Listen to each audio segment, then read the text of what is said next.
Merci, Monsieur le Président. Monsieur le Directeur Général, je suis ravie que nous puissions avoir cet échange sur une problématique qui cristallise autant de passions qu'est la question migratoire. Si le cliché d'une Europe assiégée par des migrants africains perdure, et vous l'avez cité en avant-propos, nous savons, et vous l'avez confirmé, que les flux migratoires prennent en majorité la forme soit de déplacements de population entre les pays du Sud, soit des flux internes d'un même pays, et que 80% des Africains migrent sur le continent africain. Vous l'avez également mis en exergue, l'impact du réchauffement climatique ne manquera pas d'avoir des conséquences assez importantes, voire très importantes sur les prochaines années.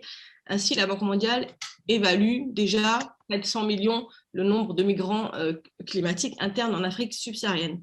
Outre la nécessaire intensification urgente, clairement, et globale des efforts de diminution de gaz à effet de serre, des stratégies prenant spécifiquement en compte la problématique des migrations climatiques apparaissent indispensables.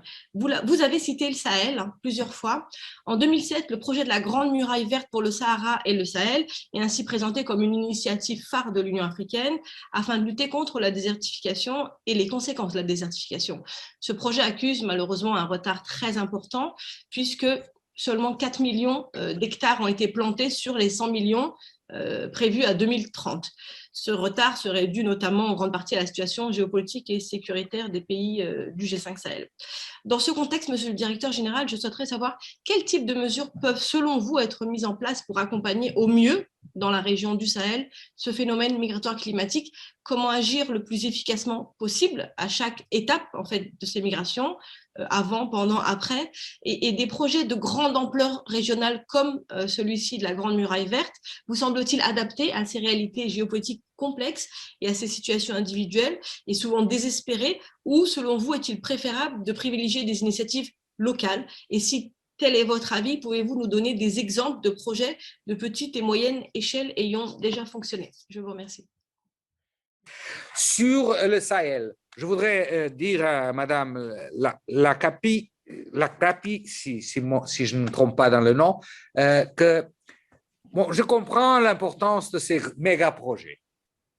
Mais notre expérience, c'est que nous réussissons plus en travaillant avec les communautés, au niveau local, avec les autorités locales, avec les chefs traditionnels, avec les femmes qui ont un rôle très important et avec les organisations de la société civile.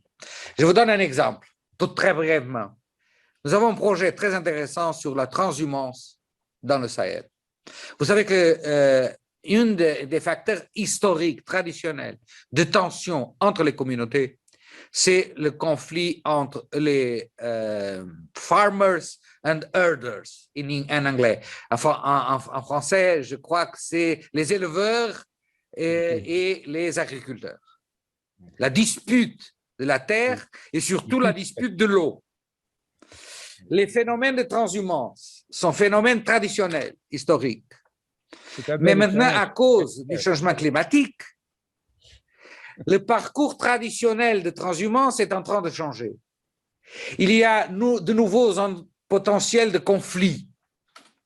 Et ce que nous faisons, c'est de prévenir ces conflits.